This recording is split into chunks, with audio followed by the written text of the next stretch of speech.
churches. So I want to start by saying thank you again. Thank you so much for coming and being a part of this. It's been a great time. I'm very happy with how this turned out. We're going to end this final session here with a brief question and answer session. They're going to put my number up on the screen in a little bit, and if you have any questions regarding creative ways to reach your community or brief social media questions, you can text those to me. I can't promise that we're going to get to all of them or that we'll share all of them or that I'll even see all of them. But if you want to send a text, there is a chance that I'll be able to look at it and ask them the question. So we're going to start it with that. I want to ask briefly Brother Kirk before we dive into a bunch of other questions. I want to say thank you to Brother Kirk for being here. Brother Kirk, if you didn't know, is the NAM director for the state of Minnesota, and he's doing a great job. This is his first year doing it. I also want to honor Brother Hanson, who formerly was the NAM director, spent many years, invested so many years and time and effort and energy into this department.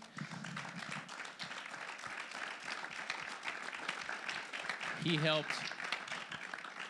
Him and I spent many hours on calls discussing events like this and coming up with things, and then Brother Kirk also came into there this year and helped get this thing launched, and I'm so thankful for the both of them. Thank you, Brother Joki and Annika, for being here with us today. The first question I want to ask you is, from the things that we've learned here today, from the first session, the second session, what are some ways that you think that we could apply this to our churches, to this district right away, just to get going with stuff? Sure, I appreciate that question, and thank you for the invitation and for putting this on. I think we really appreciate the practicality of this, and so this is really great. So the question is, how can we directly apply this really kind of almost more immediately? What we're in, and you touched on this at the end of the last session about how what we're hearing today is kind of a combination of two different approaches, two different really ministries that are taking place that are very complementary. That's maybe one of the first things I think that would be really good for us to embrace, is that these, the ministries of going into our communities, the marketplace as it were, and social media, having a social media presence, are not at odds with each other. We don't have to highlight one or the other, that they're actually very, very complementary.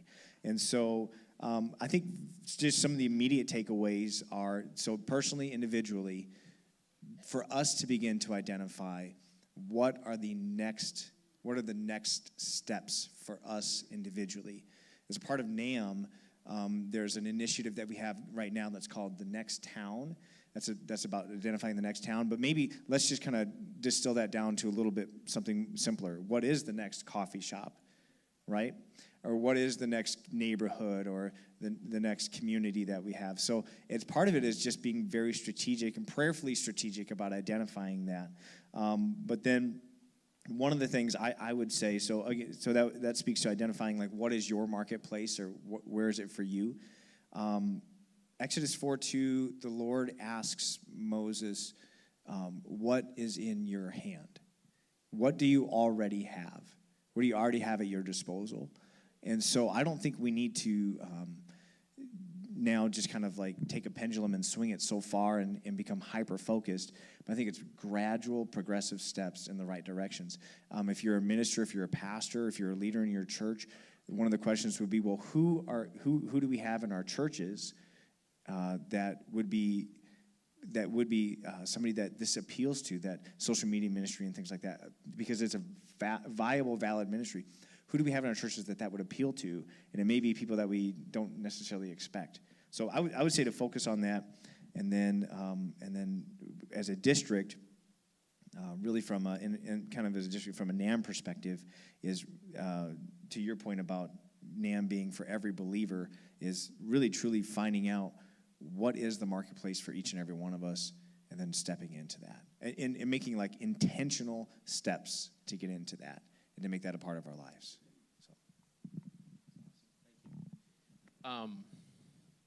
For Annika, if I was a pastor here today or a member of a church, and our church doesn't have any type of social media presence right now, and we don't have anybody taking pictures or making reels or anything like that, if I'm starting from scratch, what do I need to do or get just to get started? Your phone would be number one. Just use your phone to video and take pictures. I would get Canva and CapCut first. Those would be the two I would get. And find someone in your church that you think, even if it's just an interim person until you can get it all figured out, find someone that at least is knowledgeable about posting and posting standards. So like they would know what would be acceptable and what would not, and just have them run with it and just make as many reels and take as many pictures as they can, and then slowly grow. We use a Sony 7AI camera, I believe that's what it's called, and it's a great camera. It's only about $500, and so it's relatively in people's budgets. That's a great camera to have, and then you can expand it with lenses as you get more of a budget. But that's what I would do at the start, because that camera can also do video as well. Brother Jokey, this was a question that was actually sent in, but this is right down your alley. What is the best way to approach a public or local official to find out their needs and are getting to know them? Just go. It's a good question. For me, my FBI credentials have opened a lot of doors. But I would visit the city hall. This is what I would do. It's all coming to me now. I would go to the police department and meet the police chief and volunteer to be a chaplain. And also go to the fire department, which is probably close by, and ask to make an appointment with the fire chief and volunteer to be a chaplain for both departments. And through those guys, they can lead you, these leadings, remember I talked about leadings, they can lead you to the mayor if it's a bigger city. But I promise you that police departments and fire departments, especially if you're in a suburb, they're looking for, if you're a minister and walked in and said, I'm interested in being a police chaplain, they would, how soon can you start, volunteering. And through them, if you're in a bigger city, you might have to ask the Lord to help certain doors to open. But visiting City Hall, going to coffee shops that are cool. I found this. There's a couple of coffee shops that are downtown Tulsa, right across the street from the Tulsa County Courthouse. I've been in there and met several high-level attorneys, judges, and the bottom line is just really working at it and showing up. Just showing up and doing things. I remember Brother Mooney he was a major mentor in my life, and when he's got all these crazy stories, Brother Mooney, does anybody know what I'm talking about? And people would always Brother Mooney told me this, people would always come up to him and say, Brother Mooney, you're so lucky, you just happened to be at the right place at the right time. I wish stories like that would happen to me. And Brother Mooney would tell me, man, I'm the one going to these places. I'm going out of my way to go to these places that lend themselves to things happening. I'm not lucky. I'm the one I was there, you weren't there. That's why it happened to me and didn't happen to you.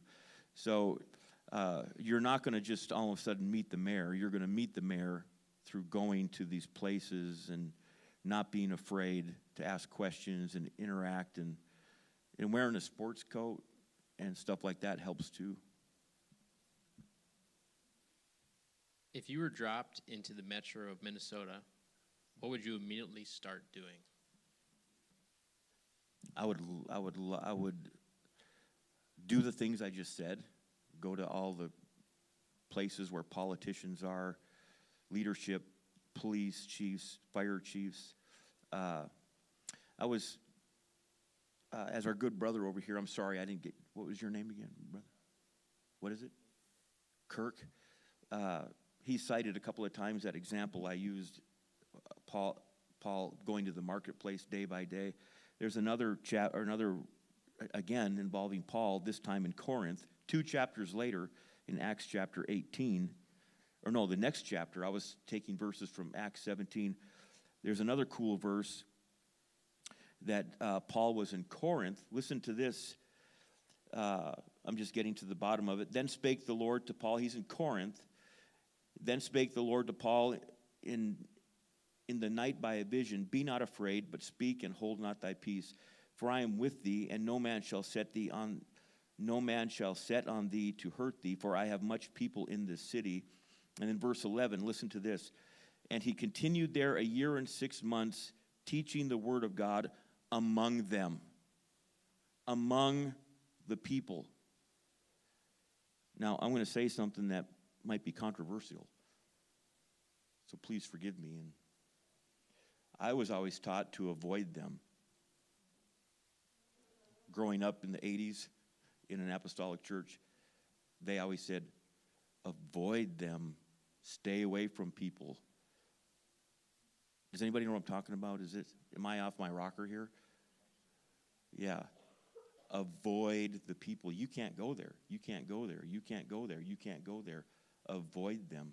And here, Paul, what I talked to you about earlier, is going to the marketplace every day. And then here, the next chapter, he continued in Corinth for 1 year and 6 months, teaching the word of God among them. He was right there with the people, right there with the unchurched, worldly people among them. So if I was dropped in the Twin Cities right now, you would find me among the people. I would be right in the middle of the unchurched, worldly, carnal. I would be among the people, whether that's a coffee shop, Mall of America, City Hall, the fire departments, the police department. I would be, and then if you do a study on Jesus, where was Jesus? He was always among the sinners. Is that crazy?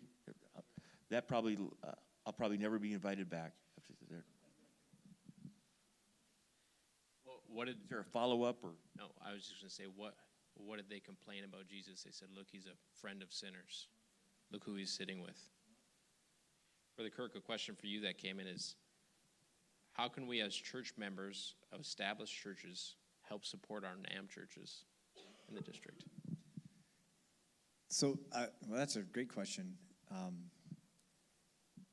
Obviously, one of the first and foremost things would be, I think it's very clear, is to pray for them, to identify who are our North American missionaries that we currently have. How do we support other NAM churches or other NAM works? I think I would say this. I got to be a little careful. It's a NAM, right? This is a NAM? Yeah, okay. I don't have to be too careful then. Is a culture of missions within our movement. A culture, not that like North American missions as a culture in the Minnesota district, becoming, this is just who we are. This is what we do.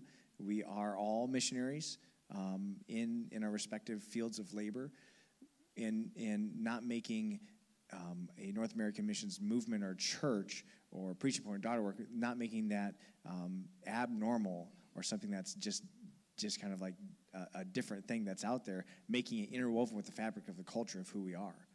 And what that entails is not everybody leaving your established church to go start a church. It means that we have a growth culture within our established churches that naturally progress and produce fruit from them.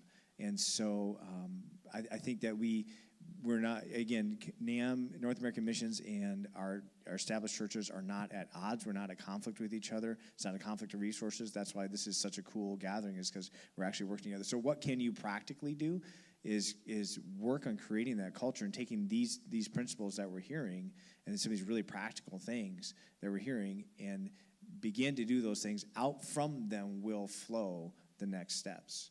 You talked about, the joke you talked about making connections with the police chief and things like that. I started going on ride-alongs, and I couldn't get to the police chief, but I could go on a ride-along. And that I do ride-alongs all the time. And that opened up the door, like you were talking about, the next thing will come as you go for that. Then it opened up the door for me to be able to pray for the city council meetings, open them up in prayer, right? Yeah, our church name, I've been told, I'm really good friends who I met at the gym I go to. The guy just a few lockers down from me is one of the main, strongest members of the Tulsa City Council. And because of this interaction with Danny Boy O'Connor I was telling you about, and a couple of other people, this guy's name is Phil Lankin, coolest guy, conservative on the Tulsa City. He told me a couple of months ago, he said, Greg, he said, your church name keeps being brought up at our city council meetings. People are asking, what's this downtown church everybody's talking about? That's the name of our church, Downtown Church. So even they're talking about it at the Tulsa City Council. And this happened just yesterday. Whenever I'm in the Twin Cities, I don't know if you can tell, but can you see that my shoes are gleaming? Can you tell? Every time I'm in the Twin Cities, I go to the Nordstrom Mall of America to get my shoes shined. I wear different shoes in accordance to the last time they were shined. In August, I had some brown ones on. But there's a guy at the Nordstrom, his name is King, a black guy. His name is King. What a cool name. And he's been shining my shoes for years at the Mall of America, Tulsa, Nordstrom. I walk in yesterday. I walk up to him. Guess what he called me? I walked up and I said, hey, King. And he turned around and he goes, my pasta's back. Now, I live in Tulsa. Why is King calling me his pastor? Every time I get my shoes shined, we talk about the ministry. He said he doesn't go to church anywhere. And he's calling me his pastor. He should be calling one of you guys his pastor and going to your church. I'm not trying to make anybody feel bad, but go get your shoes shined. It's only $7. But they make you look good.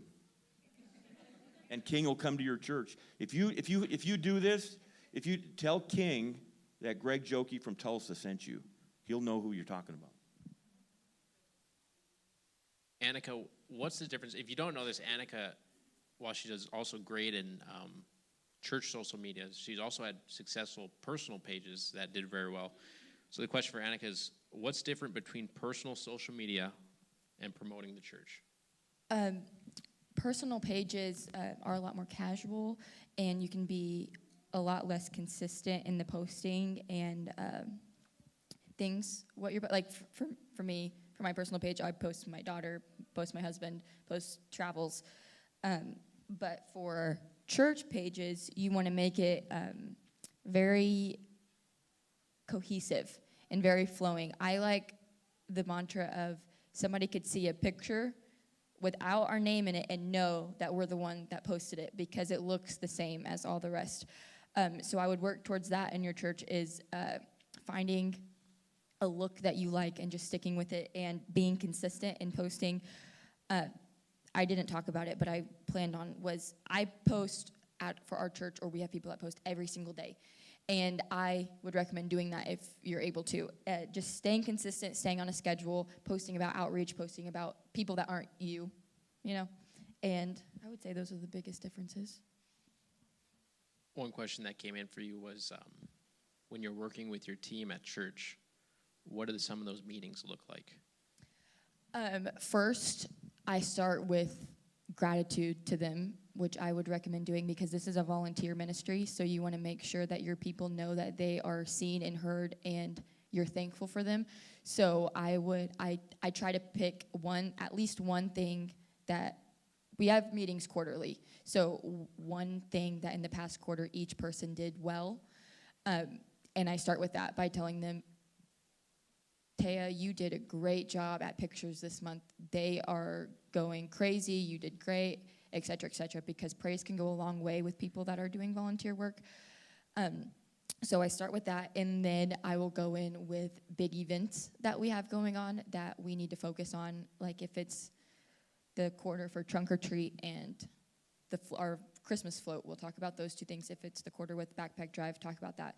And really just make a flow for what each person is doing going into those things, as well as reiterate the things that they are doing in their weekly jobs. Like we have a girl that posts, for us, we have people that only do pictures. We have one girl that is solely graphic design. And so we'll go over it, ask any questions that they have, and try to make sure everyone is leaving that meeting on the same page, and again, end it with gratitude to them and say, I can't do this alone. I need you. Thank you for all you do. And make sure they're happy, because again, this is a volunteer ministry, so you don't want to be a miserable leader that has miserable followers. So Yeah, I forgot she mentioned the Christmas float. We do, downtown Tulsa has a huge Christmas parade. I mean, huge, over 100 floats. It's on live, it's broadcast live TV that morning, and then they replay it Christmas morning. And the last 3 years, we've entered what a crazy idea. Let's enter a float in the, Yeah, and check this out. Last year, over 100 floats, huge, tens of thousands of people lining the 2-mile stretch through downtown Tulsa. And last year I thought it was a pretty cool float, man. I thought it was we put together a pretty cool float. And when it was our time to come down the staging avenue, and then we turned out, just tens of thousands of people clapping. And one of the parade guys walks up to me and hands me a trophy. He said, "#1 float. You guys we had the best. We were awarded #1 float last Christmas at the Tulsa downtown parade." And I could hear as we were getting started, I could hear the news broadcasters who were coming out of the PA that were broadcasting it live on Tulsa TV. "And here comes downtown church." You had to write up a bio for them. "Here comes downtown church." They do all kinds. Pardon me. Our mission statement. They love people. They do all kinds of work downtown. They're serving the homeless. And if you're looking for a church, come visit if you're downtown. They won the best float of the whole parade, and everybody was clapping, and I was waving to people. But I mean, what a crazy! If you can't tell, he loves to wave. Yeah. But so Susie's the one, my wife, 3 or 4 years ago, she said, what about entering a float in the parade? And I was like, "You're crazy. I mean, that's I don't want to do that." the Taylors were there for our first one. Were you there for the first one? And if you think, well, that's too hard to do, I can't, how could we possibly do that? We had a guy in the church who had a broken down trailer, basically, that had a bunch of holes in it. And we pulled it into a little garage and all worked on it together and just made it. The first year, it wasn't even I wouldn't say it was a crazy float. We put a bunch of chairs on it, and we all got up on it and just sang as it went through downtown Tulsa. And I remember vividly people just, Wasn't it fun, though? It was incredible. It was such a fun Saturday morning. I mean, we had people walking on the sides and behind it, just throwing candy at people. Yeah, so we had a bunch of people on the trailer, and then a whole bunch of church people walking alongside in the back, throwing candy and talking to the people. If you've never been in a big parade like that, I mean, this is a big parade. It's just breathtaking to be walking through all the big buildings and Christmas music playing and people smiling and laughing and pointing. So much fun. It was so much fun. Annika, here's another one for you. You mentioned you have a team now, but how many years did you do it by yourself? Well, I came back from IBC 2019. Is that when you guys moved there? 2019. And so I did it alone through the pandemic, which was rough because we were doing all live stream. Me and my husband did it together, all the live stream and everything. Probably until that girl I mentioned, she, I think, was my first real. I had people that would help me, but no one ever caught on. So it was really, I was still doing it all, but they were just kind of tagging along. But my first real helper was that girl I mentioned. So I think I probably did it alone for 2 or 2.5 years. And I would just take pictures every Sunday, didn't have a break, edit, put them out. And it's, probably 2.5 years that I did it alone. I think that speaks to a lot of churches because you hear the word team and you go, team? We don't even have one person doing it right now. What do you mean team? Or you think about these floats and all the stuff that they have going on in downtown Tulsa, and you said, well, we heard him in the first session. He said that they have an established church.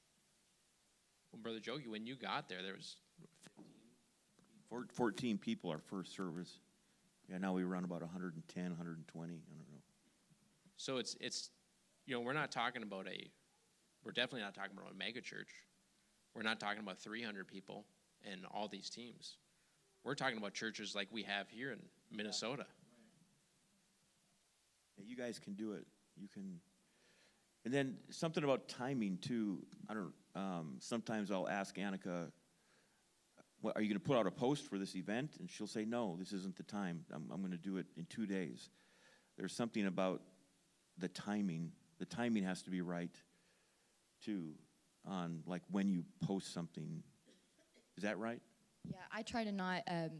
I don't know about y'all's church people, but for ours, they get very overwhelmed if they see a lot of things at one time. So we put all of our announcements out the first day of the month, and then I wait and I don't share new things like guest speakers or things going on besides the big things like trunk or treat, backpack drive. Those are scheduled, but guest speakers, all that kind of stuff, I don't share them until the day before.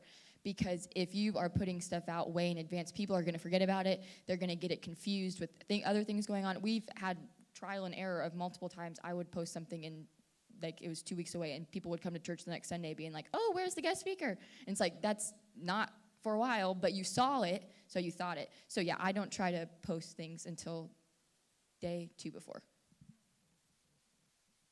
Annika, how do you balance picture and media gathering during the service and not invading people's personal space? This is something I'm very passionate about. I ingrain this into my team as well as our camp meeting teams. Just because you have a camera in your hand does not mean that you shouldn't worship and does not mean that you shouldn't be involved in the service.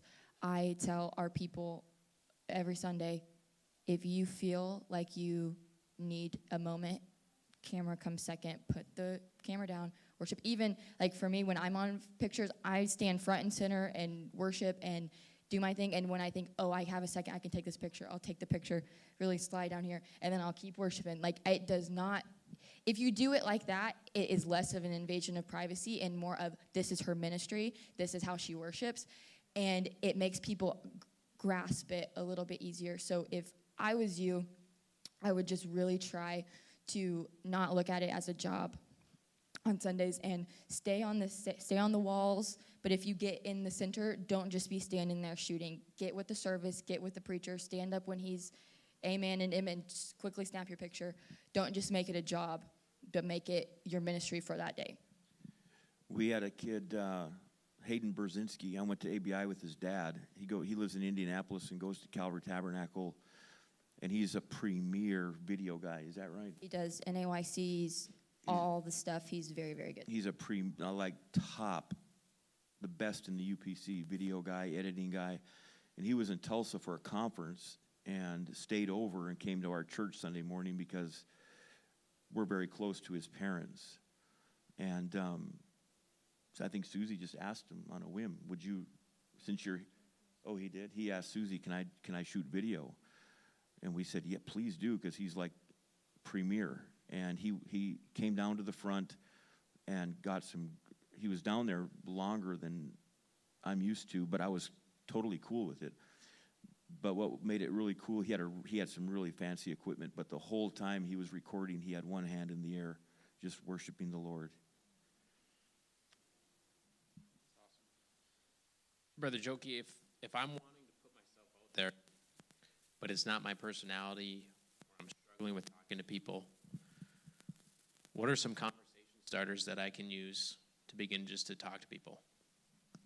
I always have things in my mind that are conversation starters, but at coffee shops and so forth, like if they're reading a book, like I always try to sneak around and see what the book title is, and then get a grasp of, like a couple of weeks ago, there was a lady reading sitting not far from me. I could tell she was reading a book in Hebrew. The book was Hebrew words, and so I said, "Are you reading Hebrew?" That opened up that's all I had to say. Can you read Hebrew? And now we're talking for 2 hours. Just look at what they have. Like most people at coffee shops, you know what I'm talking about? They have like unless they're just dropping in for a coffee, but they have like books and things at their table. And I guess you can just tell, I guess, if they're open to interacting. Some people I can just tell they're not open to interacting, and I won't even, but other than that, I ask about what book you're reading, what are you working on. I had a really cool experience. I do this all the time. I mean, literally. A couple of months ago, I was meeting somebody at this same Starbucks that I keep citing. He's there every day. The Utica Square outdoor coffee shop. I walked up and there was like 5 black ladies sitting in a circle. And I noticed they all had a Bible on their lap. And so, I mean, this happened within a split second. I'm walking up to meet somebody. I see them out of the corner of my eye. And before I even realized it, the words came out, "What are you guys working on? I see you all have Bibles on your laps." And boy, they just lit up. We're a prayer team. We're the prayer leaders at our church. And I said, "Where do you go to church?" Not far from ours, just maybe a mile from our church, a mile and a couple miles. And there was an empty chair, and I just sat down with them. And they just loved it. And the guy that I was supposed to meet hadn't got there yet.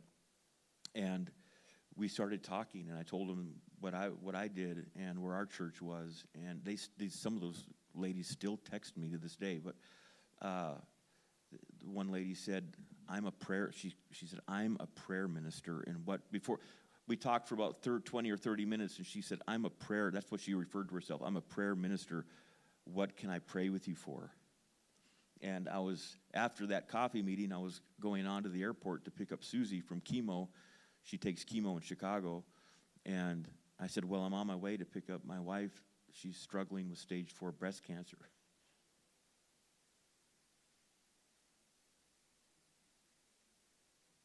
And those ladies held hands and grabbed a hold of my hand, and you could feel the power of God as they prayed. And it was so funny because that was the time that the guy I was meeting, he walked up, and he walks up and he sees me sitting in a circle with. We're holding hands, tears streaming down. We're holding hands and crying and praying. You got to imagine, I'm there with 5 black ladies that just Jesus' name.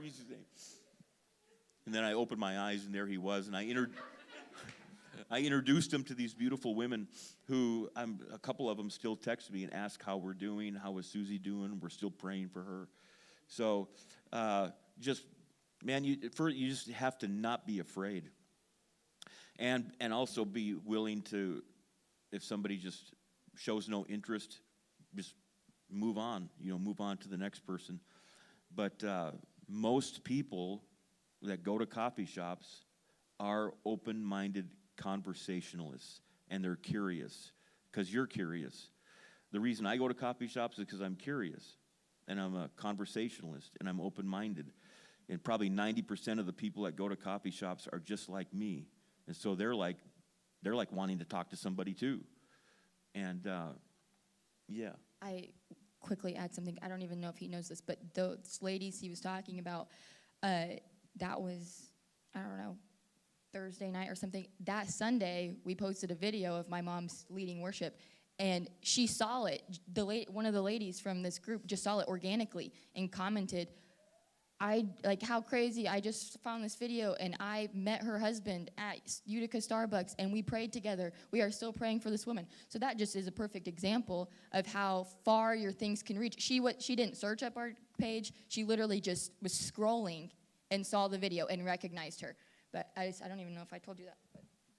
I mean, I could literally spend the next 3 hours telling you story after story after story after story after story of how coffee shop ministry works. And then when you read texts like we talked about today, Paul in Athens, daily going to the marketplace, which was essentially a coffee shop. If you look up marketplace in a Bible definition, it's just where people gather. It's like a coffee shop. Paul's doing it. Jesus essentially did it. The woman at the well.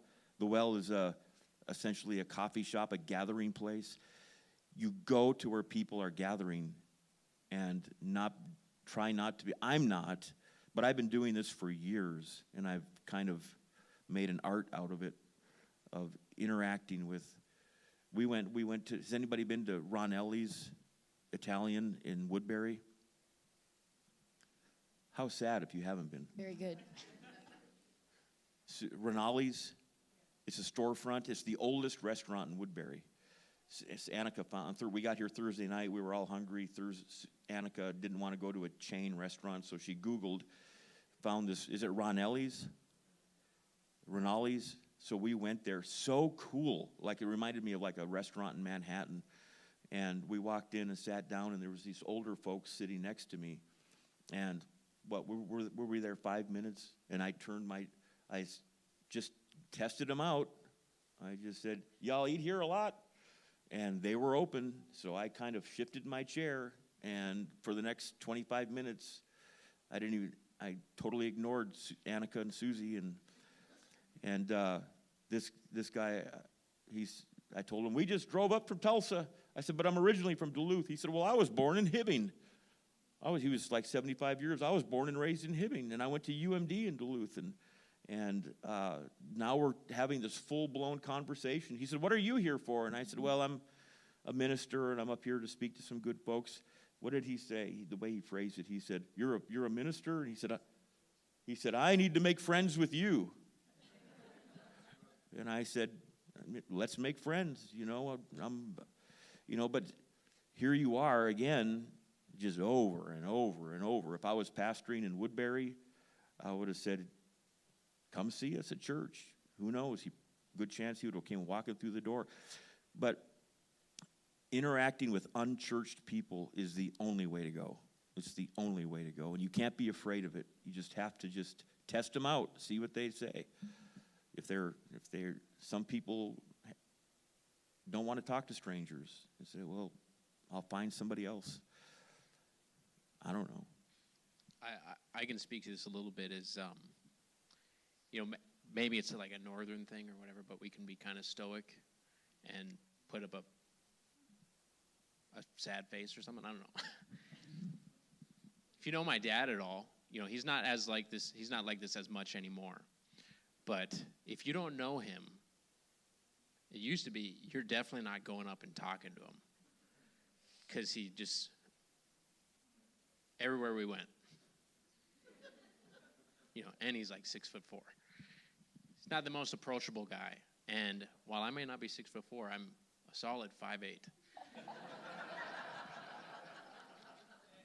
My face can oftentimes look like that.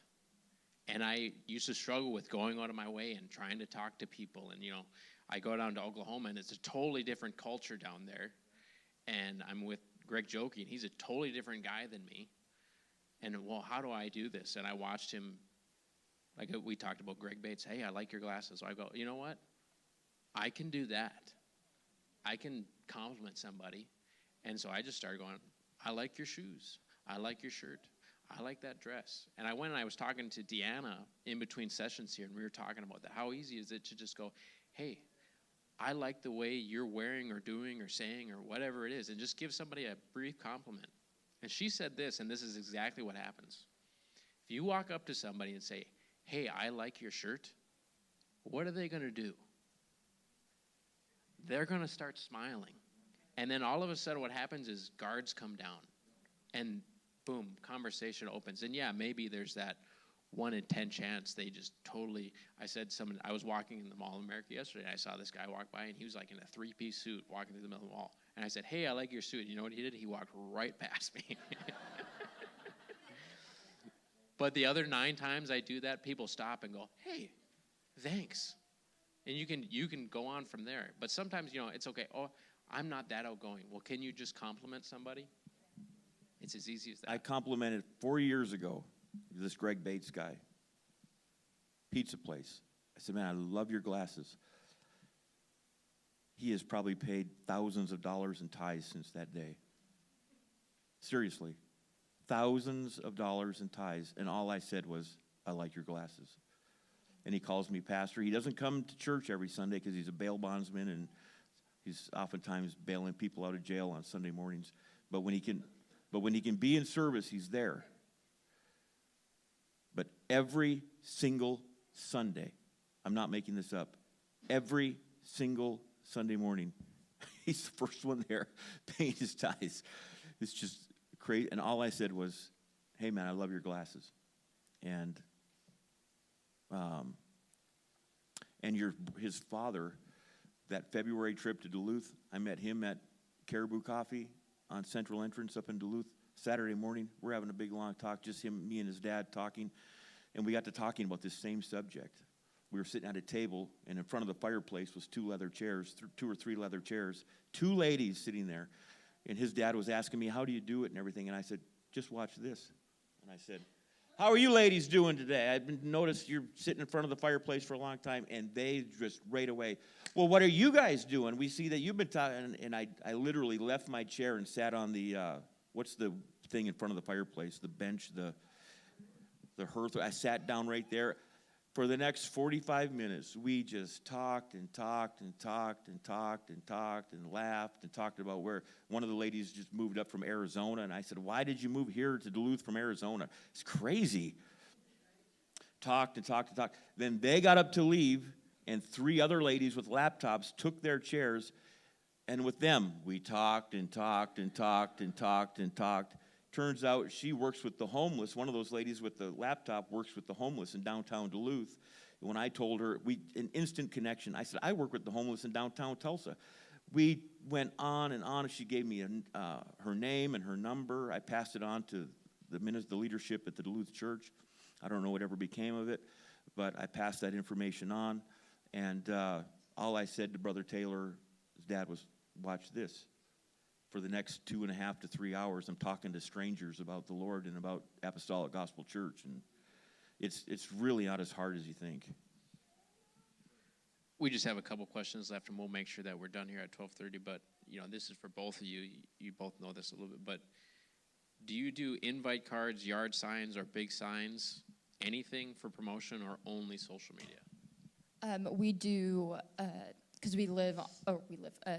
our church is on a busy neighborhood street in downtown, so we have big signs that we put out for our 12-step what would they be called, banners? Probably. We have our 12-step one that stays out there, and then whenever we do Super Church, Backpack Drive, Trunk or Treat, we'll put that out 1 week before it starts, and then we remove it and put it back to the 12-step. But that's really the only print that we do. We had some really cool, I had a guy design some really cool, like a 4x6 box, all welded together so the wind doesn't flap it. It's very well done. It's not just like two stakes in the yard, you know what I mean, that the wind blows them around and they look horrible after a couple of days. I had a guy weld up a 4x6 perfect steel frame square with stakes in the ground, and we do 4x6 banners for every Sunday night at 5 o'clock. We have a faith-based 12-step program. We have anywhere from 30 to 50 people, unchurched, people dealing with addictions, every Sunday night at 5 o'clock. And there's a whole story behind that I'd love to tell, but not enough time. But every Sunday night. But then when we have upcoming events, like our Trunk or Treat is fast approaching. It's in 2 weeks. We're going to zip tie those Trunk or Treat banners just right over the 12-step banner. It's no big deal. The 12-step banners are 365 days out of the year. So for a couple of weeks, if they're covered up, who cares? As soon as Trunk or Treat's over, we cut those zip ties. The 12-step banners are visible again. And then if there's a special kids service coming up or a special something, Susie and Annika are constantly designing vinyl banners in a 4x6, so it fits right on that metal frame. Zip tie them on, the event's over, cut them off, and the 12-step banners reappear. And does that make sense? But we believe in banners big time because people are, driving up and down Denver in downtown Tulsa constantly. For Annika, if we're getting started with something, or we're starting from scratch, we don't even know anything, do you have any resources or recommendations or other creators did you look at any videos or anything on how to make stuff? No, I do have resources, but I didn't really, because when I started again, it was way before. I feel like COVID is really what made social media kind of be what is now. So back when I started, it was just kind of trial and error a bunch. But the Sunday Social that I mentioned is very, very good as far as graphic design, and they even have tips, I believe, like a blog. And then Brady Shearer is very good too. He does YouTube videos on a lot of live streaming tips and ways to grow small churches. And then I had something else. I would say those two are the biggest resources. And then befriend people that are also in the same niche as you. I have a lot. I went to IBC, and my dad probably wishes I went to ABI, but I went to IBC. And I met a lot of people that are creators as well, and I look to them for knowledge. I'll text a lot of them and ask them, like even some of the stuff I was talking about, I texted 2 or 3 people and said, what are your thoughts on this? What are your thoughts on that? And so befriend people that are in the same niche as you and really glean from them as well. I'd say those are the best resources to have. Thank you guys so much. We're going to close here. Why don't we take a few moments and just pray together before we're done with this? I believe that, this is a great day. This is a great time. We're done here at 12:30. But I'm believing that God is going to do some great things in the state of Minnesota. I believe that God is going to do some great things in Section 2. I could tell my phone was going off. I'm sorry I couldn't get to more questions. But there's a lot of people that are interested in making an impact in your community and making an impact through social media. So why don't we just ask that God has his hand in our churches and with our North American missions. Lord, we love you. Thank you so much for meeting us here today. God, I know that this was not a normal service that we would have, but God, you still came. You still moved in our minds and our hearts. You still inspired us today. I pray that you would have your hand on the state of Minnesota in Section 2 in this metro area. Lord, I pray that you'd have your hand on our pastors. I pray that you'd strengthen their hearts and their minds, Lord. I know that this was a lot put out there today, God, but this is doable. And by your help and by your strength, Lord, we can accomplish these things. Lord, we can reach our state. We can reach our cities. We can make an impact in the communities around us. Lord, bring us, lead us, God. Put those leadings in our hearts. Bring us to those marketplaces that are in our areas, oh Lord. Help us, Jesus. Lord, there are hungry and thirsty souls all over the state of Minnesota and in Section 2. God, lead us to those people. God, strengthen us, Lord. Help us to step outside of our comfort zones, do something new. God, even it's as simple as complimenting something else, Lord. I pray that your will would be done through this all. God, we will put ourselves out there if your Spirit is leading us and is there beside us, God.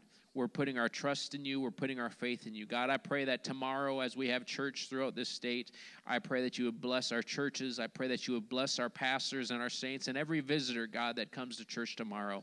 Help us, God, to before tomorrow even happens to step outside of our comfort zone and talk to somebody.